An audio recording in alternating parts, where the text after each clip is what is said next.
भारतामध्ये भटक्या कुत्र्यांची संख्या झपाट्याने वाढत आहे. 2024 मध्ये कुत्र्यांच्या चाव्यामुळे 12 लाख घटना घडल्याची नोंद झाली.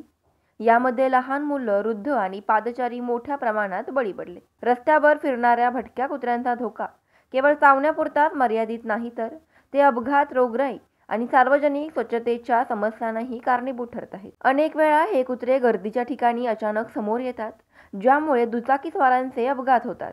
भटक्या कुत्र्यांची वाढ होण्याचे मुख्य कारण म्हणजे योग्य व्यवस्थापनाचा अभाव.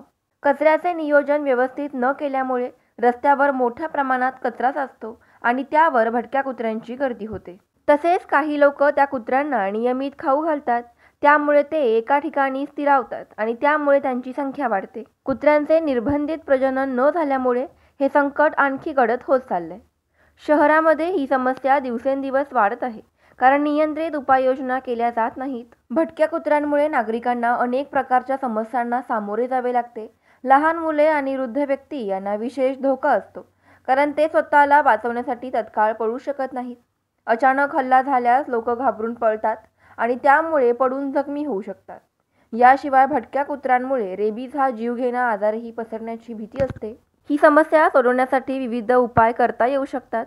भटक्या कुत्र्यांची संख्या नियंत्रित करण्यासाठी त्यांचे निर्बंधित प्रजनन करणे हा सर्वात महत्त्वाचा उपाय आहे. सरकार आणि स्थानिक प्रशासनाने अधिक प्रभावी पद्धतीने कुत्र्यांचे लसीकरण करणे आवश्यक आहे.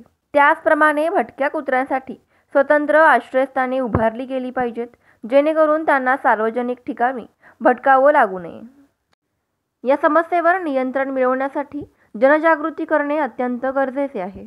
सरकारने भटक्या कुत्र्यांवर नियंत्रण ठेवण्यासाठी कठोर नियम लागू केले पाहिजेत आणि नगरपालिका तसेच स्थानिक संस्था यांनी नियमितपणे कुत्र्यांची गणना करून त्यांच्या संख्येवर लक्ष ठेवले पाहिजे. कुत्र्यांसाठी योग्य आरोग्य सेवा, निर्बंधित प्रजनन आणि सुरक्षित निवास व्यवस्था यांसारख्या उपाययोजना तातडीने राबवल्या गेल्या पाहिजेत. यावर वेळेत उपाययोजना केल्या नाही तर भविष्यात ही समस्या अधिक गंभीर होण्याची शक्यता आहे.